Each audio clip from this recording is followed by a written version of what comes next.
High বন্ধুরা, কেমন আছো? আশা করি সবাই ভালো আছো। আমি আজকে যাচ্ছি বাপের বাড়ি, রাখি উৎসব বলে বাপের বাড়ি যাচ্ছি। বাপের বাড়ির থেকে এই লঞ্চে করে যাচ্ছি। লঞ্চ থেকে নেমে বাপের বাড়ির দিকে ঢুকছি।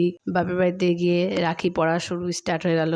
রাখি টাকি পরিয়ে তারপরে বোন আমি রাখি পরালাম, দুজনে পরিয়ে তারপরে এবার ভাইপো ভাইজিরা ওরা সব পরাচ্ছে আমার ছেলেদের। রাখি পরিয়ে তারপরে চলে গেলাম শ্বশুরবাড়ি। তুলেই চলে গেলাম শ্বশুরবাড়ি। ননদ দেখে এসে বসে আছে। তাড়াতাড়ি করে ননদ আমাদের রাখি পরালো। রাখি টাকি পরিয়ে টরিয়ে তারপরে খাওয়া দাওয়া। এদিকে বরকে বললো তাড়াতাড়ি আটা মাখো। ওদিকে আলুর দম চাপিয়েছি, চাপানোর পর ওদিকে আলুর দম হচ্ছে। এদিকে ওরা সব রাখি ওরা ভাই বোন ওরা পড়বে, ভাগ্নিরা সব ওরা সব রাখি ফাঁকি সব রেডি করছে।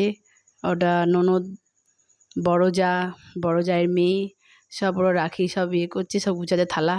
ওরা ভাই বোনে সব পড়বে। ওরা আমার ছেলে বসে আছে, রাখি সব ব্যবস্থা করছে।